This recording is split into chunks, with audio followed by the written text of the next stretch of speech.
يهدي الله فلا مضل له ومن يضلله فلا هادي له وأشهد أن لا إله إلا الله وحده لا شريك له وأشهد أن محمدا عبده ورسوله الذي أرسله بالحق بشيرا ونذيرا ودائعا إلى الله بإذنه وسراجا منيرا فقد قال الله تعالى في كلامه المجيد والفرقانه الحميد فأعوذ بالله من الشيطان الرجيم بسم الله الرحمن الرحيم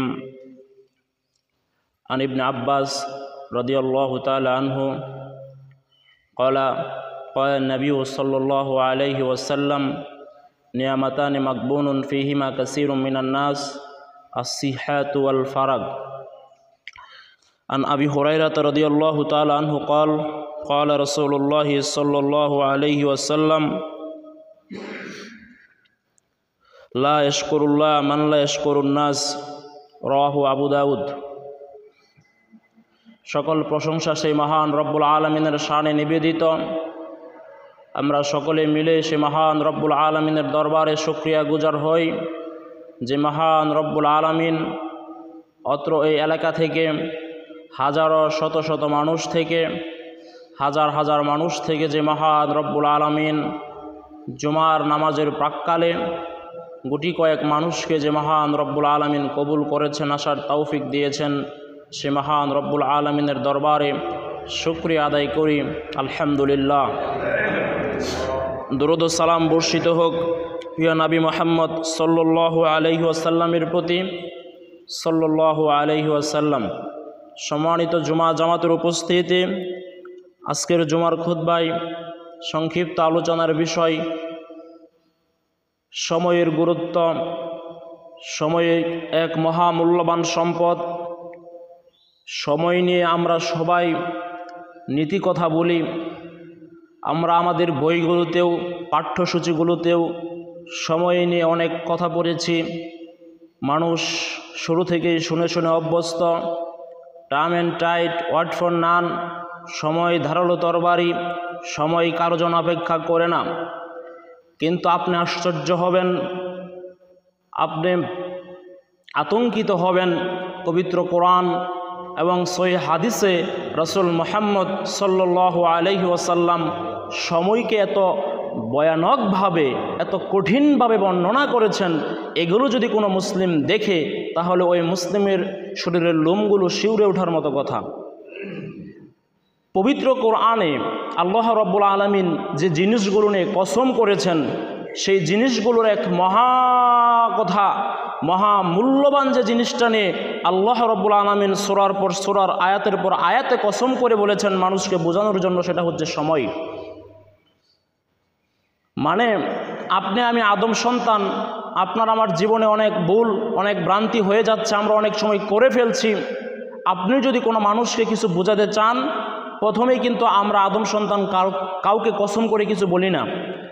যখন আমরা কাউকে কিছু বোঝাতে অক্ষম হই, যে ধরেন আপনার কাছে একজন ভাই আপনার কাছে কিছু টাকা ধার পাবে, আপনি তার কাছে ঋণ নিয়েছেন, আপনি তাকে গোড়াচ্ছেন, আপনি তাকে টাকা দিচ্ছেন না। এখন আপনি যদি ওই ব্যক্তি আপনার কাছে একদিন আপনাকে ভালোভাবেই ধরেছে যে আপনাকে তাকে টাকা ফেরত দিতে হবে, এখন আপনি তাকে বলছেন ভাই আমার হাতে টাকা নাই, আপনি অনেকভাবে তাকে বোঝাতে চেষ্টা করলেন, কনভিন্স করার চেষ্টা করলেন, তিনি বুঝলো না। তখন আপনার হাতে একটাই উপায়, আপনি বলতে পারেন আল্লাহর কসম আমার কাছে ভাই কোনো টাকা নাই, আমার কাছে কোনো সম্পদ নাই। মানে আপনি যখন অপারগ কাউকে না বুঝাতে, যে মানুষকে আমি এত কথা বুঝালাম, এত কথা বললাম, এই লোকটা এখনও আমার কথা বুঝলো না, তখন আপনি অপারগ হয়ে কসম করেন। আল্লাহ রাব্বুল আলামিন তো অপারগ নন, তিনি তো মহান, কিন্তু আদম সন্তান আমরা তো অপারগ, আমরা বুঝতে চাই না। আল্লাহ রাব্বুল আলামিন আমাদেরকে বোঝানোর জন্য কোরআনে অনেকবার, অনেক সূরাতে, অনেক আয়াতে আল্লাহ রাব্বুল আলামিন কসম করেছেন এই সময়কে নিয়ে। সময় যদি আপনাকে বলি, সময় হচ্ছে এক আশ্চর্যজনক বিষয়। প্রিয় ভাইরা আমার, সময় হচ্ছে খুবই আশ্চর্যজনক একটা শব্দ। আপনি দেখেন বাংলাদেশের ইতিহাসে যে সময়ে মাত্র 3-4 মাস আগে সময়ের কারণে যাদের কথা শুনে পুলিশ অন্য একদল মানুষকে মারল, সেই পুলিশই এখন সময়ের আবর্তনে সময়কে ব্যবহার করে যাদের কথা শুনে অন্য দলের লোকদেরকে মারছিল, এখন অন্যদের কথা শুনে তাদেরকে মানুষ মারছে, পুলিশ মারছে। কিন্তু সময় এটা কি? শুধু সময়, ক্ষমতা, সময় এগুলো আপনার হাতে আসবে, আপনার হাতে যাবে, এগুলোর অপব্যবহার করা যাবে না।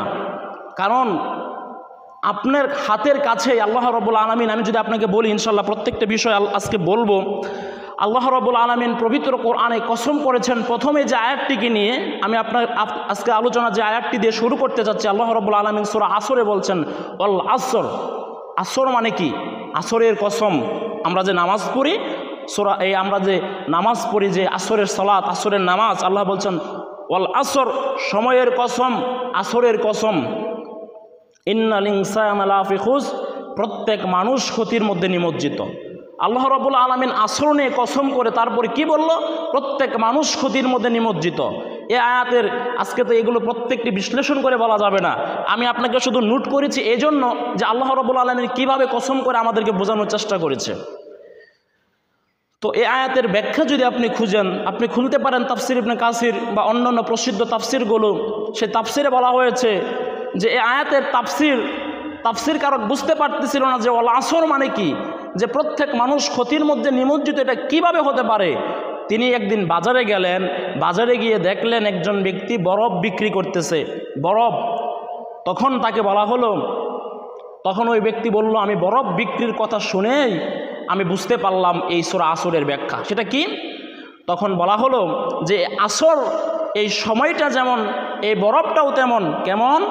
এই বরফটাকে একটা সময় বেঁধে দেওয়া হয়েছে, বরফকে নির্দিষ্ট একটা সময় দেওয়া হয়েছে, বরফকে কিছু মুহূর্ত দেওয়া হয়েছে, যে বরফ এতক্ষণ সময়ের পরে বরফ তার নিজস্ব গতিতে পানি ছেড়ে ছেড়ে নষ্ট হয়ে যাবে, পানি ছেড়ে বরফটা পানি হয়ে যাবে। তখন বলল, একটা মানুষের জীবনের হায়াতও তো এমন, মানুষের দিন যাচ্ছে, মানুষ মৃত্যুর দিকে ধাবিত হচ্ছে, এটাই হচ্ছে সূরা আসরের ব্যাখ্যা। তা আপনাকে সংক্ষিপ্ত করে বললাম, প্রত্যেকটা বিষয় আজকে বলা যাবে না, যেহেতু আমি আপনাদেরকে মূল যে আলোচনার বিষয় হচ্ছে আমাদের, সেটা হচ্ছে সময়কে আল্লাহ রাব্বুল আলামিন কীভাবে গুরুত্ব দিয়েছেন।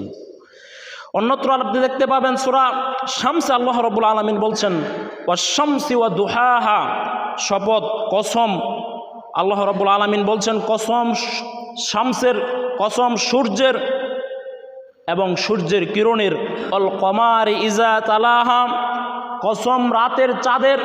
আল্লাহ রাব্বুল আলামিন মাত্র কসম করলো শামসি, কসম হচ্ছে সূর্যের। তারপর আল্লাহ রাব্বুল আলামিন পরের আয়াতে বলছে ওয়াল কমারি ইজা তালাহা, কসম হচ্ছে চাঁদের, যেই চাঁদ দিন যাওয়ার পরে পরেই সূর্যকে অনুসরণ করে রাত্রে উঠে পড়ে। কারণ মাস যখন অর্ধেক হয়, আরবি মাসের যখন অর্ধেক হয়ে যায়, তখন কিন্তু সূর্য ডোবার সাথে সাথে চাঁদ উঠে পড়ে আসমানে। আল্লাহ বলছেন যে কসম হচ্ছে এই সূর্য, কসম হচ্ছে ওই চাঁদের। আপনি দেখেন যে সূর্যকে আল্লাহ রাব্বুল আলামিন কেমন এক ক্ষমতা দিয়েছে, যে সূর্য এখন সকালে 5:50, এই 5:40 দিকে, মানে এই সময়ে সূর্য এখন উঠে পড়ছে।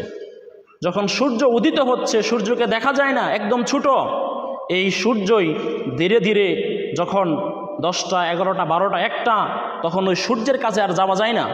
সূর্য কেমন ভয়ানক হয়ে যায়, সূর্যের কাছে মানুষ যায় না। এই যে মাত্র কিছুদিন আগে, 2 মাস, 1-1.5 মাস আগে সূর্যের যে এক ভয়ানক অবস্থা, যে বাংলাদেশের ইতিহাসে মানুষ আর এরকম কঠিন রোদ, এরকম কঠিন সূর্যের এত ক্ষিপ্ত অবস্থা মানুষ আর দেখতে পারে নাই। তো এই সূর্য দেখেন, সূর্য একটা সময় আপনার কাছে আসলো, ছোট সময় আসলো, ধীরে ধীরে বড় হচ্ছে, তারপরে আবার যখন 5টা বেজে গেল, 6টা বেজে গেল, এই সূর্যই কিন্তু আবার বিলীন হয়ে যাচ্ছে। আল্লাহ বলছে এই সূর্যের শপথ। এই সময় আপনাকে কিছু জিনিসকে প্রিয় করে, কিছু জিনিসকে অপ্রিয় করে। যেমন এখন আপনার আমার হাতে এসে পড়েছে শীতকাল।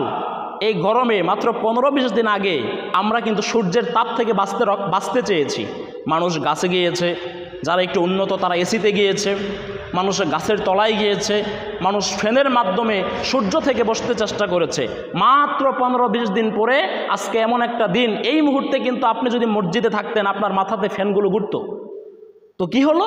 সময়ের আবর্তন, মাত্র কয়েকটা দিন, 15টা দিনে আপনার মাথায় এখন আর ফ্যান ঘুরে না। ওই ধনীদের বাড়িতে এখন আর এসি চলে না, আপনার আমার আর গাছের তলায় যেতে হয় না। এখন আপনি সময়কে ব্যবহার করে মাত্র 15টা দিনের মধ্যে আপনি এখন রোদ খুঁজেন, যে রোদ আমার কাছে এখন মিষ্টি লাগে। তো এই জিনিসটা আপনার কাছে প্রিয় করলো কে? সময়। কথা বুঝতে পারছেন? এই জিনিসটা আপনার কাছে প্রিয় করলো কে? রোদ। 15 দিন আগে আপনার কাছে অপ্রিয় ছিল, খারাপ লাগতেছিল, ক্ষিপ্ত ছিল, আপনি তার কাছে যেতে পারতেন না। 15 দিন পরে আপনার কাছে প্রিয় হয়ে গেল এই রোদ। কিসের মাধ্যমে হলো? সময়ের কারণে। 15 দিন আগে আপনার মাথায় ফ্যান ঘুরতো, এখন আর ফ্যান ঘুরে না। এটা কিসের কারণে হলো? সময়ের জন্য হলো। বরফ গলে যাচ্ছে, কিসের জন্য হলো? বরফ সময়ের জন্য গলে যাচ্ছে। আল্লাহ রাব্বুল আলামিন অন্যত্র আয়াতে বলছেন, ওয়ান-নাহার ইজা জাল্লাহা, কসম দিনের যখন তার সূর্যকে প্রকাশ করে দিন শুরু হয়, সূর্য উঠে শুরু হয়, দিন এবং সূর্য একসাথে শুরু হয়। আল্লাহ রাব্বুল আলামিন বলছে, ওয়াল-লাইলি ইজা ইয়াকশাহা, কসম রাতের যখন তার সূর্যকে ডেকে দেয়। যখন আস্তে আস্তে সন্ধ্যা হয় তখন ধীরে ধীরে সূর্যটা কি হয়ে যায়? ডুবে যায়, ডেকে যায়। আল্লাহ রাব্বুল আলামিন এভাবে অনেক কসম করেছেন পবিত্র কোরআনে, সব তো আর ভাই বলা যাবে না। আরেকটা আয়াত যদি আপনাকে বলি, সূরা ফাজর 93 নম্বর সূরা, আপনি দেখবেন 89 নম্বর সূরা পবিত্র কোরআনের, ওয়াল ফাজর, কসম হচ্ছে ফজরের। কথা বুঝতে পারছেন? আল্লাহ বলছে কসম হচ্ছে ফজরের, ফজরের সময়ের কসম, দিনের কসম, সকালের কসম। ওয়ালায়ালিন আশর, কসম হচ্ছে 10 রাতের, জিলহজের 10 রাত। ওয়াসফি ওয়াল অতর, কসম জোর, কসম বেজুরের, অর্থাৎ আপনার আরাফার 9 তারিখ এবং জিলহজের ইয়াউমুন নাহার 10 তারিখ। ওয়াল্লাইলি ইজা আসর, কসম রাতের যখন তা বিদায় নেই। আল্লাহ রাব্বুল আলামিন এভাবে পবিত্র কোরআনে অনেক জায়গায় সময়কে নিয়ে কসম করেছেন। তো এটা অনেক ভয়ঙ্কর একটা বিষয় যে আল্লাহ রাব্বুল আলামিন এই সময়কে নিয়ে ছোট্ট একটা শব্দ এত কোরআনের মধ্যে এতভাবে আল্লাহ রাব্বুল আলামিন আলোচনা করেছেন। আরেকটা যেটা আমাদের মুখে মুখে মুখস্থ, সেটা হচ্ছে অদ্দুহা। আপনি পারি না? সূরা দুহা, অদ্দুহা। আল্লাহ বলছেন কসম পূর্বাহ্নের, মানে দুহা বলা হয় চাষতের যে সময় হয়, অর্থাৎ সূর্য যখন একটু বাঁকা হয়ে দাঁড়িয়ে উঠে, যখন 10টা-11টা বাজে তখন হচ্ছে চাষতের সময়। আল্লাহ রাব্বুল আলামিন এই সময়টাকে নিয়ে কসম করেছে। তাই সময়টা হচ্ছে আপনার আমার কাছে এক মহা মূল্যবান রত্ন। প্রিয় ভাইয়েরা আমার, যে আপনাকে আমি সময় নিয়ে বলছিলাম, এই সূরা দুহাতে আল্লাহ রাব্বুল আলামিন অনেকভাবে আলোচনা করেছেন। যেহেতু আজকে সময়, তাই আমি এটার ভিতরে না ঢুকে আমাকে সহ আপনাদেরকে বোঝানোর চেষ্টা করছি যে আল্লাহ রাব্বুল আলামিন সময় নিয়ে কীভাবে পবিত্র কোরআনে আলোচনা করেছেন। আল্লাহ রাব্বুল আলামিন এই আপনি যদি সূরা দুহার দিকে ঢুকেন, তাহলে আল্লাহ রাব্বুল আলামিন সূরা দুহাতে বিস্তারিতভাবে সময়কে নিয়ে আলোচনা করার পর আল্লাহ রাব্বুল আলামিন আমাদের নবী মুহাম্মদ সাল্লাল্লাহু আলাইহি সাল্লামকে বলছেন, ওয়াল্লাইলি ইজা সাজা, কসম হচ্ছে রাত যখন তা অন্ধকার আচ্ছন্ন হয়ে যায়, কসম হচ্ছে রাতের যখন তা নিস্তব্ধ হয়ে যায়। যেই মানুষ দিনের বেলায় এত ঘোরাঘুরি, এত ব্যস্ত, সেই মানুষটাই রাতের বেলায় ঘুমিয়ে যায়, নিস্তব্ধ হয়ে যায়, নিঝুম হয়ে যায়। আল্লাহ রাব্বুল আলামিন এভাবে পবিত্র কোরআনে বলছেন। তারপরে আল্লাহ রাব্বুল আলামিন আমাদের নবীকে বলছেন, মা ওয়াদ্দাআকা রাব্বুকা ওয়া মা ক্বালা, তোমার রব তোমাকে পরিত্যাগ করেননি। এই কথার ব্যাখ্যা কি হতে পারে? আমি যদি আপনাকে সংক্ষিপ্ত করে বলি যে আমাদের নবী মুহাম্মদ সাল্লাল্লাহু আলাইহি ওয়াসাল্লাম একদিন অসুস্থ হয়ে গেলেন, বা হঠাৎ করেই আমাদের নবী মুহাম্মদ সাল্লাল্লাহু আলাইহি ওয়াসাল্লামের উপর ওহী আসা বন্ধ হয়ে গেল, মানে ওহী এখন আর আসে না। তো এলাকার কিছু মহিলা মানুষ থাকে না, বা কিছু ক্ষিপ্ত মানুষ থাকে না, শুধু জ্বালায় আর খোঁচায়। তো একজন মহিলা বা কিছু ব্যক্তি আমাদের নবীকে এসে বলছেন, মুহাম্মদ তোমার কাছে এখন আর ওই শয়তানটা আসে না, ওহী নিয়ে তোমার কাছে এখন আর শয়তান আসে না। এরকমভাবে আমাদের নবীকে জ্বালানোর চেষ্টা করে, ক্ষিপ্ত করার চেষ্টা করে। তো আল্লাহ রাব্বুল আলামিন এই কথার প্রত্যুত্তরে আল্লাহ রাব্বুল আলামিন বলে দিলেন, ওয়াদ্দুহা ওয়াল্লাইলি ইজা সাজা, আল্লাহ বললেন কসম হচ্ছে পূর্বাহ্নের, কসম হচ্ছে দুহার, কসম হচ্ছে চাষতের। আল্লাহ রাব্বুল আলামিন বলছেন ওয়াদ্দুহা ওয়াল্লাইলি ইজা সাজা, কসম হচ্ছে রাতের যখন তা অন্ধকার হয়। অর্থাৎ আল্লাহ রাব্বুল আলামিন আমাদের নবীকে বোঝানোর চেষ্টা করলো, হে মুহাম্মদ, রাতের অন্ধকার দূরবর্তী হয়ে সূর্যের আলোর মাধ্যমে যেমন পৃথিবী আলোক উজ্জ্বল হয়ে যায়, তোমার রব এই ওহী দেওয়া বন্ধ করেছেন, একবারে বন্ধ করে দেয় নাই, ঠিক এই সূর্যের মতোই যেমন অন্ধকার দূরীভূত হয়ে সূর্য সারা পৃথিবীকে আলোকিত করে দেয়, ওহী বন্ধ করার পরে তোমার রব তোমাকে এত নিয়ামত দিবেন, তোমার জীবনটাকে আল্লাহ রাব্বুল আলামিন নিয়ামতে ভরপুর করে দিবেন। আল্লাহ রাব্বুল আলামিন এভাবে বোঝানোর চেষ্টা করছেন। আল্লাহ রাব্বুল আলামিন এই সূরাটা এত সুন্দর রত্ন যে আপনি আমি যদি এই সূরাটাকে দিয়ে বুঝি তাহলে আপনার আমার জীবন পরিচালনার জন্য সুন্দর একটা পাথর হয়ে দাঁড়াবে। এই সূরাতে আল্লাহ রাব্বুল আলামিন আমাদের নবীকে কিছু জিনিসের কথা স্মরণ করে দিয়েছেন। বলছেন ওয়ালাল আখিরাতু খায়রুল লাকা মিনাল উলা। হে মুহাম্মদ সাল্লাল্লাহু আলাইহি ওয়াসাল্লাম, তোমার তোমার পরবর্তী জীবন উত্তম হবে, মানে তোমার আগের জীবনের চাইতে তোমার পরের জীবন ভালো হবে। আমি তোমাকে সাময়িক ওহী দেওয়া বন্ধ করেছি। একটা ছাত্রের জীবনও তো এমন, একজন ছাত্র যখন ব্যাকআপ থাকে ওই ছাত্রকে বোঝানো হয়, তার স্যারেরা বোঝায় যে তোমার আগের জীবনের চাইতে তোমার পরের জীবন হবে সুন্দর। আল্লাহ রাব্বুল আলামিন আমাদের নবী মুহাম্মদ সাল্লাল্লাহু আলাইহি ওয়াসাল্লামকে এই সূরাতে স্মরণ করিয়ে দিয়েছেন তাকে যে আল্লাহ রাব্বুল আলামিন কয়েকটি নিয়ামত দিয়েছেন, এই নিয়ামতের কথা স্মরণ করিয়ে দিয়েছেন। মানে সময়ের জন্য আল্লাহ রাব্বুল আলামিন আমাদের নবীকে কিছু নিয়ামত দিয়েছেন। সেই নিয়ামতটি কি? আল্লাহ রাব্বুল আলামিন বলছেন আলাম ইয়াজিদকা ইয়াতীমান ফাআওয়া, বলছেন হে মুহাম্মদ, আমি কি তোমাকে এতিম অবস্থায় পাই নাই? তুমি তো এতিম ছিলা। তোমার জন্মের পূর্বে, তোমার এই পৃথিবীতে আসার আগেই তোমার পিতা মারা গিয়েছিল, তোমার জন্মের মাত্র কিছুদিন পরেই তোমার মা মারা গিয়েছিল। তো তোমাকে আমি এতিম পেয়ে তোমার আশ্রয়ের ব্যবস্থা কি আমি রব করে দেই নাই? আল্লাহ বলছেন তোমার আশ্রয়ের ব্যবস্থা কি আমি আল্লাহ করে দেই নাই? আল্লাহ রাব্বুল আলামিন পরের আয়াতে বলছেন ওয়াজাদাকা দাআল্লাং ফাহাদা। হে মুহাম্মদ, তুমি তো ছিলা পথ না জানা প্রতীকের মতো, তুমি তো কিছু জানতা না। এই দ্বীনের জ্ঞান, রিসালাত, আখিরাতের জ্ঞান তোমাকে কে দিল? আমি আল্লাহ তোমাকে দিয়েছি। আল্লাহ রাব্বুল আলামিন বলছেন ওয়াজাদাকা আইলাং ফাআগনা, তুমি ছিলা নিঃস্ব গরিব, তোমাকে অভাব মুক্ত মানুষের কাছে অমুখাপেক্ষী কে করে দিয়েছে? আমি আল্লাহ করেছি। তো আল্লাহ রাব্বুল আলামিন আমাদের নবীকে এই তিনটা নিয়ামতের কথা স্মরণ করিয়ে দিয়ে আমাদের নবীকে বলছে হে মুহাম্মদ, তুমি একটা সময় এতিম ছিলা, আমি তোমাকে ওই এতিম অবস্থাতে তোমার দাদা আব্দুল মুত্তালিবের কাছে, তোমার চাচা আবু তালিবের কাছে তোমার থাকার ব্যবস্থা করে দিয়েছি। বলছে মুহাম্মদ, তুমি তো একটা সময় এতিম ছিলা, ফাআম্মাল ইয়াতীমা ফালা তাগহার। মুহাম্মদ সাবধান, তুমি এতিমের প্রতি কঠোর হইও না, এতিমকে গলা ধাক্কা দিও না, এতিমের সম্পদ জবরদস্তি করে খেও না, এতিমের প্রতি তুমি কঠোর হইও না। তো এটা আমাদের নবী মুহাম্মদ সাল্লাল্লাহু আলাইহি সাল্লামকে বলছে যে তুমি এতিমের প্রতি কঠোর হবে না। এটা তো নবীকে বলছে, তার মানে কি আপনার আমার এতিমদের প্রতি কঠোর হওয়া যাবে না? এটা আমাদের নবীকে বলে আমাদেরকে আল্লাহ রাব্বুল আলামিন শিক্ষা দিয়েছে, তোমরা এতিমদের প্রতি কঠোর হও না। এতিমের নিয়ে হাদিসে এতিম নিয়ে একটা বিস্তারিত একটা খুতবা দেওয়া যায় যে এতিমের গুরুত্ব ইসলামে এত। আল্লাহ নবী মুহাম্মদ সাল্লাল্লাহু আলাইহি ওয়াসাল্লাম বলছে আমি আর এতিম, আনা ও কাফিলুল এতিম, আমি আর এতিমের দায়িত্বপ্রাপ্ত, মানে যে এতিমকে লালন পালন করে, আমি আর এতিমের দায়িত্বপ্রাপ্ত ব্যক্তি জান্নাতে এভাবে থাকবো। এটা বলে আল্লাহ রাব্বুল আলামিন তার হাতের আঙ্গুলকে এভাবে করে দেখালেন, এই দুটো হাত যেমন পাশাপাশি একত্রে, আমি আর এতিমের লালন পালনকারী জান্নাতে এভাবে পাশাপাশি থাকবো। তো আল্লাহ রাব্বুল আলামিন আমাদের নবীকে এইভাবে বিস্তারিত বলেছেন। তারপর বলছেন ও আম্মাস সাইলা ফালা তানহার। হে নবী, তুমি তো নিঃস্ব ছিলা, তোমার তো অভাব ছিল, তোমার অভাবটা আমি দূর করে দিয়েছি। অতএব ও আম্মাস সাইলা ফালা তানহার, তুমি ভিক্ষুকদের প্রতি কঠোর হও না, ভিক্ষুকদেরকে ভৎসনা করো না, ভিক্ষুকদেরকে কঠোর হয়ে কোনো কথা বলো না। আমাদের নবীকে বলছে তুমি তো একটা সময় দরিদ্র ছিলা, আমি তোমার দরিদ্রতা তোমার দূর করে দিয়েছি, তোমার অভাব আমি দূর করে দিয়েছি, তাহলে তুমিও কোনো ভিক্ষুকদেরকে কঠোর হও না। এই আয়াতের তাফসির যদি আপনি পড়েন তাহলে এখানে দেখতে পাবেন আল্লাহ রাব্বুল আলামিন যদি আপনাকে সামর্থ্য দেয় তাহলে আপনাকে দান করতে হবে।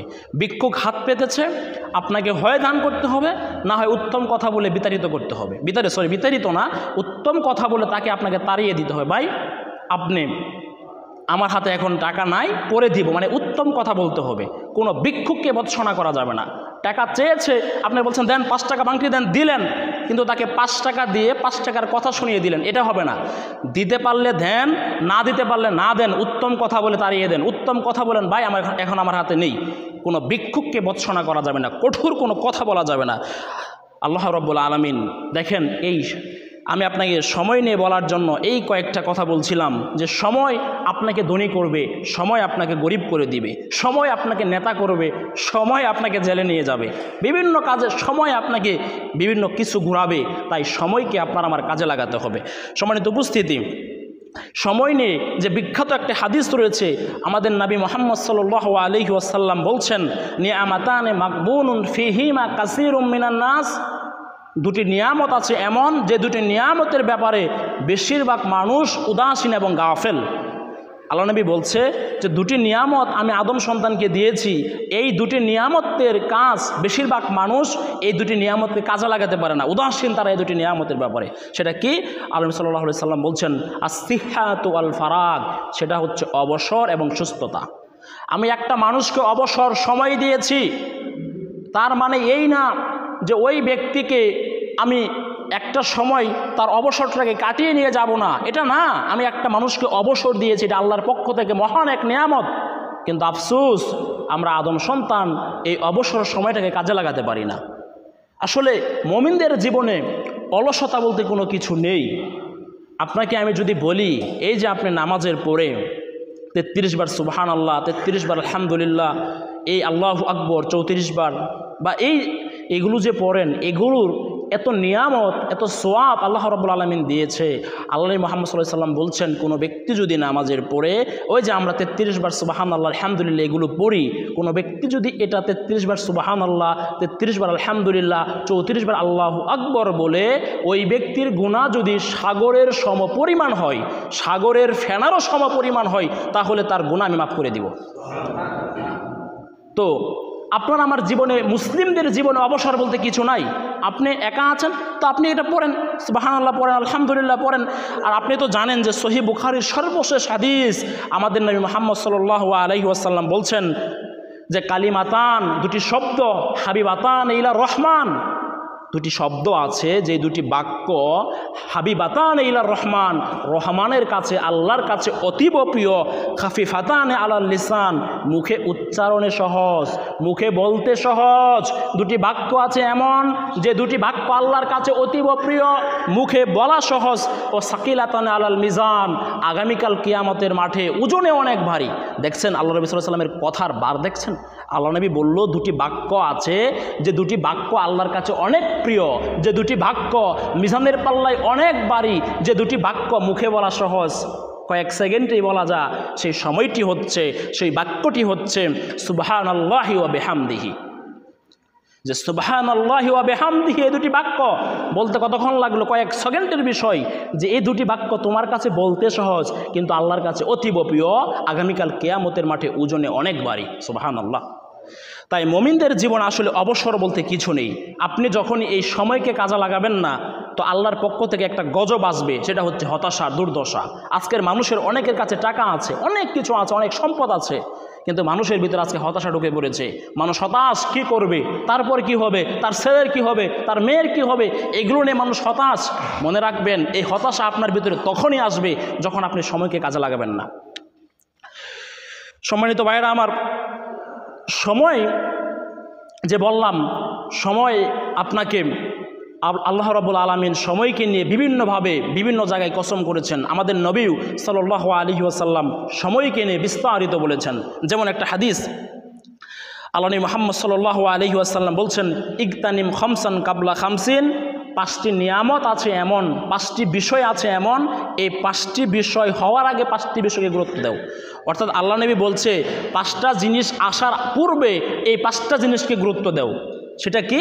আল্লাহ নবী মুহাম্মদ সাল্লাল্লাহু আলাইহি ওয়াসাল্লাম বলছেন, শাবাবাকা ক্বাবলা হারামিক, বুড়া হয়ে যাওয়ার আগে যৌবনকালকে গুরুত্ব দাও। অসিহাতিকা ক্বাবলা সাকামিক, আল্লাহ নবী মুহাম্মদ সাল্লাল্লাহু আলাইহি ওয়াসাল্লাম বললেন, তোমার বার্ধক্যের পূর্বে তোমার যৌবনকে গুরুত্ব দাও, আর তোমার রোগাক্রান্ত হওয়ার পূর্বে তোমার সুস্থতাকে গুরুত্ব দাও। তুমি এখন যুবক, তুমি চাইলে অনেক কিছু করতে পারো, কিন্তু যখন তুমি বৃদ্ধ হয়ে যাবা, বুড়া হয়ে যাবা, তখন চাইলেই তুমি অনেক কিছু করতে পারবা না। কিন্তু আজকে আফসোস, যুবকদেরকে আজকে মসজিদে পাওয়া যায় না। যে আল্লাহ নবী মুহাম্মদ সাল্লাল্লাহু আলাইহি সাল্লাম বলছেন যে কিয়ামতের মাঠে যে 7 জন ব্যক্তি জান্নাতে আল্লাহর আরশের নিচে ছায়া পাবে, তাদের মধ্যে একজন হচ্ছে যুবক, যে যুবক বয়সে ইবাদত করে। আল্লাহ নবী সাল্লাল্লাহু আলাইহি সাল্লাম বলল, বুড়া হয়ে যাওয়ার আগে যৌবনকালকে গুরুত্ব দাও, অসুস্থ হওয়ার পূর্বে সুস্থতাকে গুরুত্ব দাও। ওয়াগিনাকা কবলা ফাকরিক, যে গরিব হয়ে যাওয়ার আগে ধনী হওয়াটাকে গুরুত্ব দাও। তুমি একটা সময় ধনী আছো, এর মানে এ নাই তুমি কিছুদিন পরে গরিব হয়ে যাবা। ধনী হওয়াটা, ধনী তুমি যে এখন তোমার হাতে ধনাঢ্য, তোমার হাতে সম্পদ আছে, সম্পদকে গুরুত্ব দাও ফকির হয়ে যাওয়ার আগে, গরিব হয়ে যাওয়ার আগে। কত মানুষ মাত্র কয়েক সেকেন্ডের বিষয়ে, মাত্র 1-2 দিনের বিষয়ে কত মানুষ গরিব হয়ে যায়, মিসকিন হয়ে যায়। এটা তো আপনার আমার চোখের দেখা বিষয়।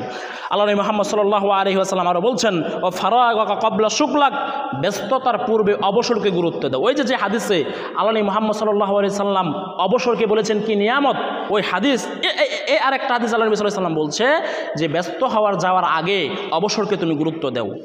ও হায়াতিকা ক্বাবলা মাউতিক, হায়াত থাকতে, জীবন থাকতে তোমার হায়াতকে গুরুত্ব দাও। মৃত্যু এসে পড়লে, মৃত্যু তোমার কণ্ঠনালীতে অতিক্রম হয়ে গেলে তখন আর তওবা কবুল হবে না, তখন আর তুমি চাইলেই কিছু করতে পারবা না। অতএব তোমার জীবনে হায়াত থাকতে থাকতে তুমি হায়াতকে গুরুত্ব দাও। আরেকটি সেই বিখ্যাত হাদিস, আন ইবনে মাসউদ রাদিয়াল্লাহু তাআলা আনহু قال, ইবনে মাসউদ রাদিয়াল্লাহু তাআলা আনহু বলেন, আল্লাহ নবী মুহাম্মদ সাল্লাল্লাহু আলাইহি ওয়াসাল্লাম বলছেন, লা তাজুলু কদামা ইবনে আদম ইয়াউমাল কিয়ামা, আগামীকাল কিয়ামতের মাঠে আদম সন্তানের তার পা, আদম সন্তানের পাটাকে 1 ইঞ্চি আগাতে দেওয়া হবে না। কথা বুঝতে পারেন নাই? যে আল্লাহ নবী মুহাম্মদ সাল্লাল্লাহু আলাইহি ওয়াসাল্লাম বলছেন আগামীকাল কিয়ামতের মাঠে আদম সন্তানকে তার পা, আদম সন্তানের পা অর্থাৎ আপনার আমার পা, আল্লাহ রাব্বুল আলামিন 1 পা আগাতে দিবে না। এই দাঁড়াও, হাত্তা ইসআলু আন খামসিন, 5টি প্রশ্ন করা ছাড়া, 5টি প্রশ্নের উত্তর দেওয়া ছাড়া তুমি তোমার পা আগাতে পারবে না। দেখছেন ভয়ঙ্কর অবস্থা, যে কিয়ামতের মাঠ এমনি বিভীষিকাময় অবস্থা। এক হাদিস আল্লাহ নবী মুহাম্মদ সাল্লাল্লাহু আলাইহি সাল্লাম বলছেন, ফাল ইউকাদ্দামা, আলী মুহাম্মদ সাল্লাল্লাহু আলাইহি সাল্লাম বলছেন যে আদম সন্তান কিয়ামতের মাঠে তার ডান দিকে তাকাবে, তার বাম দিকে তাকাবে, ডান দিকে তাকিয়ে দেখবে তার পুরো জীবনের আমল সমস্ত কিছু এইচডি আকারে দেখা যাচ্ছে। আপনি কোথায় কি করছেন সব আপনি ভিডিও দেখতে পারবেন। বাম দিকে তাকাবেন ভয় পেয়ে, দেখবেন সব কিছু দেখা যাচ্ছে। আপনি সামনের দিকে তাকাবেন, দেখবেন নার, জাহান্নামের আগুন। আলী মুহাম্মদ সাল্লাল্লাহু আলাইহি সাল্লাম বলছেন, এই জাহান্নামের আগুন থেকে যদি বাঁচতে চাও তাহলে 1 টুকরা খেজুরের মাধ্যমেও, 1 টুকরা খেজুর দান করে এই জাহান্নাম থেকে বাঁচো। তো এই কঠিন বিভীষিকাময় মুহূর্তে আপনার এমনিই তো খারাপ অবস্থা, যেদিন প্রত্যেক মানুষ থাকবে উলঙ্গ, এই কঠিন সময়ে আল্লাহ নবী মুহাম্মদ সাল্লাল্লাহু আলাইহি সাল্লাম বলছেন আদম সন্তানের তার পাটাকে আগাতে দেওয়া হবে না। কি করা ছাড়া? 5টি প্রশ্নের উত্তর দেওয়া ছাড়া আদম সন্তানের পা আগাতে দেওয়া হবে না। সেই 5টা কি দেখেন, সেটা হচ্ছে আন উমরিহি ফিমা আফনা, তার পুরা জীবন, আপনার 50, 60, 70 বছরের পুরা জীবন আল্লাহ রাব্বুল আলামিনের কাছে বোঝাতে হবে পাই টু পাই। তুমি এই 5-7 বছর জীবনে কি করেছো, 20 বছর জীবনে কি করেছো, 70 বছর জীবনে কি করেছো, অমুক মুহূর্তে কি করেছো, প্রত্যেকটা সময়, প্রত্যেকটা দিন, প্রত্যেকটা সেকেন্ড আল্লাহ রাব্বুল আলামিনকে বোঝাতে হবে।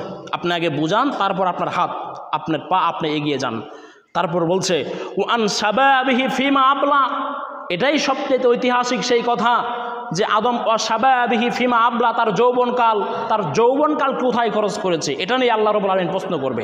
দেখেন একটু আগেই হাদিসে বলা হলো আন উমরিহি ফিমা আফনা, তার পুরা জীবন। তাহলে আপনার আমার পুরা জীবনের ভিতরে কি যৌবনকাল নাই? কথা বুঝতে পারেন নাই? আল্লাহ যে বলল তোমার পুরা জীবন আল্লাহকে বুঝাও, তো আল্লাহ রাব্বুল আলামিন আমার কাছে পুরা জীবনের হিসাব নিল, এখন আবার দ্বিতীয় প্রশ্ন হচ্ছে তোমার যৌবনকাল বুঝাও। তার মানে যৌবনকাল খুব গুরুত্বপূর্ণ, এটা নিয়ে আবার প্রশ্ন হবে, এটা নিয়ে স্পেশাল প্রশ্ন হবে, বিস্তারিত বিশেষ প্রশ্ন হবে, তুমি তোমার যৌবনকালে কি করেছো এটা আমাকে বুঝাও। এ দেখেন এই প্রশ্ন নিয়ে, মানে জীবন নিয়ে 2টা প্রশ্ন করা হবে।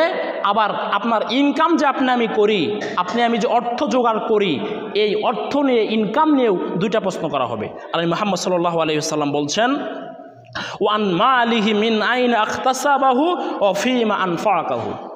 আলী মুহাম্মদ সাল্লাল্লাহু আলাইহি ওয়াসাল্লাম বললেন যে তার সম্পদ সে কোথা থেকে উপার্জন করেছে। আপনি আমি যে টাকা পয়সা রোজগার করি, এই টাকা আপনি কোথা থেকে রোজগার করেছেন, এই পুরা হিসাব আল্লাহকে দিতে হবে। আপনি কি এটা সুদ খেয়ে রোজগার করলেন? আপনি কি এটা ঘুষ খেয়ে রোজগার করলেন? আপনি কি এটা চুরি ডাকাতি করে রোজগার করলেন?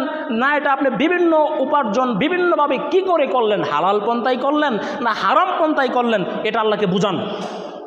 কিন্তু ওই যে আবার কিছু মানুষ বলে না যে আপনার এই যে এখন যে আধুনিক কিছু ছেলেমেয়েরা আছে যে তারা টাকা দিয়ে বিড়ি কিনে খাচ্ছে দোকান থেকে মুরব্বীদের সামনে। মাত্র 10-15 বছর আগে কিন্তু এমন ছিল না, যে মাত্র 10 বছর আগে একটা ছেলে এলাকার মুরব্বী দেখে, এলাকার গণ্যমান্য ব্যক্তি দেখতে এত ভয় পেত যে বিড়ি খাওয়া তো দূরের কথা, সামনেই পড়তে চাইতো না। তো মাত্র 10 বছর পরে সময়ের আবর্তনে আজকে এমন হয়ে গেল, মানুষ, আপনি বসে আছেন, আপনি মুরব্বী দোকানে বসে আছেন, আপনার সামনে 10-15 বছর একটা ছেলে সিগারেট কিনে নিয়ে যাচ্ছে, বিড়ি কিনে নিয়ে যাচ্ছে, আপনাকে পাত্তাই দিচ্ছে না। আপনি যদি বলেন তা আপনাকে উত্তর দিবে যে আপনার কি হয়েছে, আমি আমার বাবার টাকার খাই, আমি আমার আব্বার টাকায় কিনে খাই, আপনার কি হলো? যে এটা আপনাকে বলা সহজ। আল্লাহ এই যে বললাম সম্পদ নিয়ে আল্লাহ আপনাকে দুইটা প্রশ্ন করবে, জীবন নিয়ে দুইটা প্রশ্ন, একটা হচ্ছে পুরা জীবন আর একটা হচ্ছে কি আপনার যৌবন। আর সম্পদ নিয়ে আল্লাহ আপনাকে দুইটা প্রশ্ন করবে, সেটা কি? আরে মিয়া, তুমি তোমার টাকা ইনকাম করেছো হালাল পন্থায়, মানলাম। তুমি তোমার টাকা হালাল পন্থায় ইনকাম করেছো, এটা আমি মেনে নিলাম। কিন্তু তুমি এই টাকা যে উপার্জন করার পরে কোথায় খরচ করছো এটা আমাকে বোঝাও। তোমার টাকা হালাল আমি মানলাম, তুমি সুদ খাও না আমি মানলাম, তুমি ঘুষ খাও না আমি মানলাম, তুমি চুরি রাহাজানি করো না আমি মানলাম, কিন্তু তুমি আদম সন্তান, তোমার এই টাকাই তুমি কোন পথে খরচ করেছ? বিড়ি কিনে খরচ করেছ, সুদ খেলে জুয়া খেলে খরচ করেছ, আরেকজনের সাথে নষ্ট সময় পার করেছ মোবাইলে, কীভাবে খরচ করছো আমাকে বুঝাও। আপনি বুঝতে পারছেন কিয়ামতের মাঠ কত বিভীষিকাময় অবস্থা? আপনি পারবেন, আমি পারবো? যদি মহান রব্বুল আলামিন আপনাকে আমাকে যদি রহমত না দেয়, অনুগ্রহ না করে, তাহলে কোনো আদম সন্তানের কোনো বাবার সাধ্য আছে এই প্রশ্নগুলো উত্তর দেওয়া যাবার? তাই আপনার আমার রিজিক, ইনকাম, জীবন, যৌবনকাল খুব সুন্দরভাবে, খুব সেন্সিটিভভাবে পার করতে হবে। আরেকটা হচ্ছে ও মা আলিমা ফিমা আলিমা, আলী মুহাম্মদ সাল্লাল্লাহু আলাইহি ওয়াসাল্লাম বলছে, আরেকটা প্রশ্ন হচ্ছে ওই হুজুরকে বলা হবে, ওই মানুষকে বলা হবে, শুধু হুজুর না, প্রত্যেক ব্যক্তিকেই প্রশ্ন করা হবে তিনি যে এলেম অর্জন করেছিল সেই এলেম অনুযায়ী আমল করেছে কিনা। এখন এটার আমি অনেকে ভুল ব্যাখ্যা করি, অনেকে অপব্যাখ্যা করি যে তাহলে তো হুজুরদের হিসাব অনেক বেশি হবে, যে জানে তার হিসাব বেশি, আমি জানি কম, আমার হিসাব কম হবে। এটা বলে কি আমি এলেম অর্জন থেকে, তিন ইসলাম শিখা থেকে আপনি বিতাড়িত থাকবো? আপনি বলছেন যে আমি বেশি জানি, আপনার মসজিদের হুজুর বেশি জানে, আপনার মসজিদের হুজুরের হিসাব বেশি হবে, হ্যাঁ মানলাম, কিন্তু আপনি যে জানেন না, আল্লাহ রাব্বুল আলামিন তো বলছিল ইকরা বিসমি রাব্বিকাল্লাযী খালাক, পড়ো তোমার প্রভুর নামে যে প্রভু তোমাকে সৃষ্টি করেছেন। আল্লাহ যদি আপনাকে প্রশ্ন করে তুমি শিখলা না কেন, তখন কি জবাব দিবেন? তাই শিখতে হবে, ইসলামের মৌলিক জিনিসগুলো আপনাকে আমাকে শিখতে হবে। সম্মানিত উপস্থিতি, যে সময় নিয়ে আপনাকে কথা বলছিলাম, সময়টা খুবই সেন্সিটিভ জিনিস। সময়কে যদি কেউ গুরুত্ব না দেয়, বলা হয় সময় হচ্ছে দাঁড়ালো তরবারি। হয় তুমি এই সময় দিয়ে তুমি কাজ করো, সময় দিয়ে তুমি দাঁড়ালো তরবারি দিয়ে যাই করো করো, আর সময়কে যদি কাজে না লাগাও, এই তরবারি, এই সময় নামক তরবারি তোমাকে কেটে দিবে। কিন্তু আমরা আদম সন্তান এত নাফরমান, এত ভয়ঙ্কর যে মানুষ আজকে জন্মদিন পালন করে, বার্থডে পালন করে, পূর্ণবার্ষিকী পালন করে, অমুক প্রোগ্রাম তমুক প্রোগ্রাম, পুরো বাংলাদেশটাকে প্রোগ্রাম দিয়ে শেষ করে দিয়েছে। এত দিবস, তিনি মারা গেছে তার জন্মদিবস, তার জন্ম তারিখ, ইসলাম এগুলো টোটালি হারাম জিনিস। আরে আপনি যদি বুঝতেন যে আপনার জীবন শেষ হয়ে গেল, আপনি আবার কিভাবে হাসি ঠাট্টা করতে পারেন? বাংলাদেশের মানুষ এই তো আসতে একটা মাস পরে 31st নাইট, জানুয়ারির 1 তারিখে, ডিসেম্বর 31 তারিখে তারা হেসে খেলে মত্ত হয়ে যাবে যে আমি কি করলাম, নতুন বছর উদযাপন করি। আরে ভাই, নতুন বছরের উদযাপন না, আপনার একটা বছর চলে গেল মানে আপনি কবরের দিকে একটা বছর আগিয়ে গেলেন। একটা সেকেন্ড চলে যাচ্ছে, আপনি কবরের দিকে একটা সেকেন্ড আগিয়ে যাচ্ছেন। একটা প্রকৃত মুসলিম, জ্ঞানী মুসলিম কি করে বলতে পারে আজকে জন্মদিন? কি করে বলতে পারে আজকে 31st নাইট? আপনার ছেলের জন্মদিন মানে আপনার ছেলে, আপনি যদি জ্ঞানবান পিতা হতেন, আপনার ছেলেকে আপনি কেক না কিনে দিয়ে তাকে সময়ের দাস দিতেন। বাবা, আজকে তোমার 7 বছর গিয়ে 8 বছর পরিপূর্ণ হলো, আজকে ডিসেম্বরের 7 তারিখ তোমার জন্মদিন, এর মানে এ না তুমি আমি কেক কেটে আনন্দ ফুর্তি করব। বাবা, তুমি তো আজকের এই ডিসেম্বরের 7 তারিখ, তার মানে তুমি কবরের দিকে একটা বছর আগিয়ে গেলা। মানুষের বয়স বাড়ে না কমে বলতে পারবেন? মানুষের বয়স কমে আবার বাড়ে, এটা নিয়ে অনেকে আবার অনেক কথা বলে। সত্যি কথা হচ্ছে যে মানুষের জন্মের বয়স বাড়ে, মৃত্যুর বয়স কমে। কথা বুঝতে পারেন নাই? আমার জন্মের বয়স একটা সময় ছিল 15, এখন দিন দিন 22, 21 এসে পড়লো, 22 এসে পড়লো। কিন্তু আমার মৃত্যুর বয়স যদি থাকে 60, জানি না কি করে কি হয়, যদি স্বাভাবিক মৃত্যু হয়, যে 50-60 যদি একটা মানুষ, আমার বয়সটা যদি 50-60 হয়, যদি স্বাভাবিক মৃত্যু হয়, আর যদি কিছু হয়ে যায় সেটা হচ্ছে আল্লাহ ভরসা। তো আমার যে 22 বছর, আমার হায়াত যদি 50 বছর থাকে, তাহলে আমি মৃত্যুর দিকে 22টা বছর আগিয়ে গেলাম না? তাই সময়কে আপনার আমার কাজে লাগাতে হবে। প্রিয় ভাইয়েরা আমার, সময়ের গুরুত্ব আল্লাহ রাব্বুল আলামিন এভাবে দিয়েছেন, আপনি আমি বুঝতে পারি না। এই জন্যই সালাত সিস্টেমকে দেওয়া হয়েছে। যে ব্যক্তি 5 ওয়াক্ত নামাজ পড়ে তার সময়ের প্রতি ওই ব্যক্তি অত গুরুত্বপূর্ণ দেয়। যে যত নামাজ পড়ে, যে 5 ওয়াক্ত নামাজ জামাতের সাথে পড়ে, ওই ব্যক্তি সময়কে তত গুরুত্ব দেয়। কথা বুঝতে পারেন? আপনি নামাজ পড়া শুরু করেন, আপনার জীবনটা এমনি অটোমেটিক গড়ি হয়ে যাবে। আজকে তো আপনার আমার জীবনটা হয়ে গেছে গড়িরময়, অ্যালার্মময়, যে মোবাইল অ্যালার্ম দাও ফজরে উঠতে হবে, মোবাইল অ্যালার্ম দাও সকালে পরীক্ষা আছে, সব কিছু অ্যালার্ম নেই হয়ে গেছে। আপনি নামাজ পড়া শুরু করেন, 5 ওয়াক্ত নামাজ পড়েন, আপনার জীবনটা একটাই গড়ি হয়ে যাবে, এত অ্যালার্মের দরকার হবে না। তাই সময়কে আপনার আমাকে গুরুত্ব দিতে হবে। এই যে আপনি আমি বলি হেসে খেলে উড়িয়ে দেয়, জীবনে গুরুত্বই দিলাম না। মুয়াজ্জিন প্রত্যেক সালাতে বলল, হাইয়া আলাস সালাহ, নামাজের দিকে আসো, হাইয়া আলাল ফালাহ, মঙ্গলের দিকে আসো, কল্যাণের দিকে আসো, সফলতার দিকে আসো, অল আসর, আসরের কসম, গুরুত্ব দাও, না হলে 2 ঘন্টা পর পাবা না। কথা বুঝতে পারছেন? গুরুত্ব দাও। অল ফজর, ফজরের কসম, গুরুত্ব দাও, এই 5টার পরে ঘুম থেকে উঠলে পাবা না। সময়কে গুরুত্ব দাও, সময়ের কসম। আল্লাহ রাব্বুল আলামিন আরেকটা হাদিস বলেই আমি আমার আলোচনা শেষ করে দিচ্ছি। প্রিয় ভাইয়েরা আমার, যে সময়কে আল্লাহ রাব্বুল আলামিন কেমন গুরুত্ব দিয়েছেন, একটি বিখ্যাত বই বাংলাদেশে অনুবাদ হয়েছে, যে সময়ের মূল্য বুঝতেন যারা। এই বইয়ের পক্ষতে 1-2টি হাদিস দেওয়া হয়েছে। এই হাদিস দুটি আমি আরও 4-5 বছর আগে পড়েছি, কিন্তু আমি এখনও ভুলতে পারি না। সময়ের কথা আসলেই এই 2টি হাদিস আমার মনে পড়ে যায়। যে বিখ্যাত একটি হাদিস, আল্লাহ নবী মুহাম্মদ সাল্লাল্লাহু আলাইহি ওয়াসাল্লাম বলছেন, মা মিন ইয়াউমিন ইয়ানশাক্কু ফাজরুহু ইল্লা ওয়া ইউনাদা। যখন সকালের সূর্য উঠে, যখন নতুন দিনের আগমন হয়, তখন ওই নতুন দিন, তখন ওই সূর্য মানুষকে বলে, ইয়া ইবনে আদম, হে আদম সন্তান, হে পৃথিবীর মানুষ, আনা খলকুন জাদিদুন, আমি এক নতুন সৃষ্টি, ও আলা আমালিকা শহীদ, আমি তোমার কর্মের সাক্ষী। আমি এক নতুন সৃষ্টি, আমি তোমার কর্মের সাক্ষী। ফাতাজাওয়াত মিন্নি ফাইন্নী লা আউদু ইলা ইয়াউমিল কিয়ামা। অতএব এই সারাদিন সময়ের ভিতরে, ফজর থেকে মাগরিব, এই সময়টার ভিতরে যার যা কিছু করার ইচ্ছা করে নাও। ফাতাজাওয়াত মিন্নি, যা উপার্জন করতে পারো এই সময়টার ভিতরে করে নাও। ফাইন্নী, কারণ লা আউদু ইলা ইয়াউমিল কিয়ামা, কিয়ামতের দিন পর্যন্ত আমাকে আর দেওয়া হবে না। কথা বুঝতে পারেন? সময় মানুষকে বলে যে আজকে ডিসেম্বরের 22 তারিখ, আজকে ডিসেম্বরের 22 তারিখ আপনাকে সকালে ডেকে ডেকে বলেছে, আদম সন্তান যা করো করো, আমি কিন্তু নতুন সৃষ্টি, আমি নতুন সৃষ্টি এবং আমি তোমার কর্মের সাক্ষী। সারাদিন যা করবা আমি সব কিছু হিসাব করে রাখলাম। আমি কিয়ামতের মাঠে কিন্তু আল্লাহকে বলবো, সময় কিন্তু বলে দিবে। আপনার কিন্তু ফেরেশতাগুলো দেখছে কি হচ্ছে না হচ্ছে, এই সময় আপনাকে ডেকে ডেকে বলে, যা করার সারা দিনের মধ্যে করে নাও, ভালো কাজ করো খারাপ কাজ করো যাই করো করে নাও। কারণ ফাইন্নী লা আউদু ইলা ইয়াউমিল কিয়ামা, কিয়ামতের দিন পর্যন্ত এই নভেম্বরের 22 তারিখ আর কোনোদিন ফিরে পাওয়া যাবে না। অন্যত্র হাদিসে আল্লাহ নবী মুহাম্মদ সাল্লাল্লাহু আলাইহি ওয়াসাল্লাম বলছেন, মা মিন ইয়াউমিন তালাআতিশ শামস, যখন সূর্য উঠে পড়ে, সূর্য মানুষকে বলে, ইয়াকুলু মান ইসতাতা আই ইয়ামাল ফি খায়রিন ফালইয়ামালুহু। সূর্য যখন ওঠে তখন ওই সূর্য মানুষকে আহ্বান করে, যার সম্ভব যা কিছু করতে পারো এই সময়টার ভিতরে ভালো কাজ করে নাও। ফাইন্নী গায়রুন মুকাররিন আলাইকুম আবাদা, কারণ এই সময়কে আর কখনো তোমার কাছে পৌঁছে দেওয়া হবে না। আজকের নভেম্বরের 22 তারিখ তুমি আর কখনো ফিরে পাবা না। ওই যে আমি বললাম যে সময় আপনাকে ডেকে ডেকে বলে, প্রত্যেক নামাজ আপনাকে ডেকে ডেকে বলে, ফজর আপনাকে ডাকে আসো, মাত্র 2-3 ঘন্টা পরে আর কিন্তু সময় পাবা না। ফজর আপনাকে ডেকে বলে আসো আসো, এই তো চলে আসতেছে জোহরের নামাজ, জোহরের নামাজকে গুরুত্ব দাও, হাইয়া আলাস সালাহ হাইয়া আলাল ফালাহ। আসরে আপনাকে বলা হয় হাইয়া আলাস সালাহ হাইয়া আলাল ফালাহ।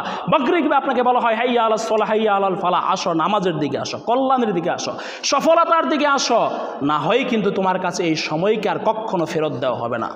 প্রিয় ভাইয়েরা আমার, তাই যে সময় নিয়ে কয়েকটি কথা বললাম বিক্ষিপ্তভাবে, আল্লাহ রাব্বুল আলামিন যেন এই সময়ের প্রতি আপনাকে আমাকে গুরুত্ব দেওয়ার তৌফিক দান করেন। আল্লাহুম্মা আমিন। সময় অতীব এক গুরুত্বপূর্ণ সময়। সম্মানিত উপস্থিতি, আল্লাহ রাব্বুল আলামিন যেন আপনাকে আমাকে সময়ের প্রতি গুরুত্ব দিয়ে কোরআন এবং হাদিস মেনে চলার তৌফিক দান করেন। আল্লাহুম্মা আমিন।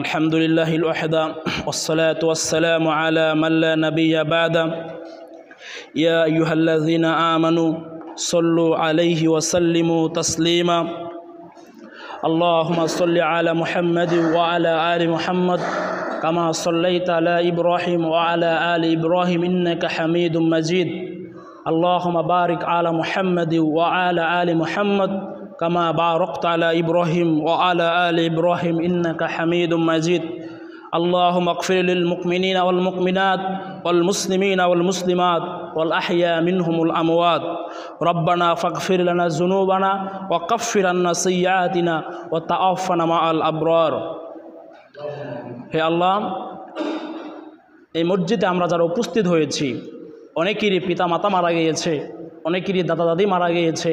আল্লাহ, আপনি মৃতদের কবরটাকে জান্নাতুল ফেরদাউসের বাগিচা বানিয়ে দিন। আল্লাহুম্মা আমিন। হে আল্লাহ, আপনি আমাদেরকে সময় নামক মহামূল্যবান সম্পদকে গুরুত্ব দেওয়ার তৌফিক দান করুন। আল্লাহুম্মা আমিন। আল্লাহ, আপনি আমাদেরকে কোরআন হাদিস মেনে চলার তৌফিক দান করুক। আল্লাহুম্মা আমিন। সময় যে এত গুরুত্বপূর্ণ সম্পদ, এই সময়টাকে যেভাবে আল্লাহ রাব্বুল আলামিন কোরআন এবং হাদিসে বিস্তারিত আলোচনা করেছেন, এগুলো আমাদেরকে আল্লাহ আপনি বিস্তারিত বুঝার তৌফিক দান করুন। আল্লাহুম্মা আমিন। আল্লাহুম্মা আনসুর ফি ফিলিস্তিন। আল্লাহ, আপনি ফিলিস্তিন ভাইদের প্রতি রক্ষা করুন, হেফাজত করুন। আল্লাহ, এই ফিলিস্তিনদেরকে আপনি হেফাজত করুন, রক্ষা করুন। আজকে যে ফিলিস্তিনের ভয়াবহ অবস্থা, প্রিয় মুসল্লি ভাইয়েরা আমার, যে ফিলিস্তিনের যে আজকে এই কঠিন বিভীষিকাময় অবস্থা, যারা খবর দেখেন তারা বুঝতে পারেন তাদেরকে কিভাবে গুলি করে, আপনার ওই হেলিকপ্টার দিয়ে, ড্রোন দিয়ে কিভাবে মারা হচ্ছে। আল্লাহ রাব্বুল আলামিন যেন আমাদের দেশটাকেও এরকম কঠিন সংকটময় অবস্থায় না ফেলে দেয়, আমরা আল্লাহর কাছে এই দোয়া করি। কারণ ফিলিস্তিনের যদি আপনি দেখেন, ম্যাপটা যদি দেখেন, ফিলিস্তিনের সাথে সৌদি আরব, পাকিস্তান, ইরাক, ইরান, মানে মুসলিম রাষ্ট্র, মানে মধ্যপ্রাচ্যের মুসলিম রাষ্ট্রের ভিতরে, এতগুলো মুসলিম রাষ্ট্রের ভিতরে যাকে বলা হয় মুসলিমদের কর্তা, এই মুসলিম রাষ্ট্রের ভিতরে ফিলিস্তিনের যদি এত কঠিন বিভীষিকাময় অবস্থা হয়, আর আপনার আমার সাথে, আপনার আমার পাশের রাষ্ট্রে, আপনাকে আমাকে এই জন্যই দোয়া করতে হবে, আল্লাহ আপনি আমাদেরকে ফিলিস্তিনের মতো না করে দেন। আল্লাহুম্মা আমিন। কারণ আপনার সাথে আছে কি? ভারত, আপনাদের আমার দাদা ভাই, এরা তো আপনাদেরকে উৎপতে বেশি আছে। কোনো দিন যদি এমন বিভীষিকাময় অবস্থা হয়, আপনি কীভাবে যাবেন? ভারতে যাবেন, চতুর্দিক দিয়ে ভারত, আরেক পাশ দিয়ে মিয়ানমার, আরেক ডাক দিয়ে হচ্ছে আপনার এই দক্ষিণ এই বঙ্গোপসাগর, দৌড়টাই হিন্দু, দৌড়টাই কাফের রাষ্ট্র। আল্লাহ যদি আপনাকে এরকম কঠিন বিভীষিকাময় অবস্থায় ফেলে দেয়, আমাকে ফেলে দেয়, আল্লাহ না করুক, তাহলে আপনার আমার বঙ্গোপসাগরে পড়ে মারা ছাড়ার কোনো গতি নেই। আল্লাহ, আপনি আমাদের দেশকে হেফাজত করুন। আল্লাহ, আপনি প্রত্যেক মুসলিম রাষ্ট্রকে হেফাজত করুন। আল্লাহ, আপনি ফিলিস্তিনকে হেফাজত করুন। আল্লাহ, প্রত্যেক মুসলিম ভাইকে হেফাজত করুন। প্রত্যেক মুসলিমদের দুঃখে কষ্টে আমাদেরকে ব্যতীত হওয়ার তৌফিক দান করুন। আল্লাহুম্মা আমিন। এই দাবি, এই দোয়া আল্লাহর দরবারে রেখে আজকের সংক্ষিপ্ত জুমার খুতবা এখানেই শেষ করলাম। প্রিয় ভাইয়েরা আমার, আজকের এই জুমার খুতবায় কোরআন হাদিস থেকে যে কথাগুলো আমি বলার চেষ্টা করেছি, প্রত্যেকটা সুন্দর কথা মহান আল্লাহ রাব্বুল আলামিনের পক্ষ থেকে নিয়ামত, আর যেগুলো ভুল মানতে আমার পক্ষ থেকে আজকের জুমার খুতবায় হয়ে গিয়েছে, সেগুলো শয়তানের পক্ষ থেকে, সেগুলো থেকে আপনাকে আমাকে হেফাজত করার তৌফিক দান করুক। এই দাবি দোয়া আল্লাহর দরবারে রেখে আমি আমার জুমার খুতবা এখানেই শেষ করলাম। সুবহানাকা আল্লাহুম্মা বিহামদিক, আশহাদু আল্লা ইলাহা ইল্লা আনতা, আস্তাগফিরুকা ওয়া আতুবু ইলাইকা। আসসালামু আলাইকুম ওয়া রাহমাতুল্লাহ।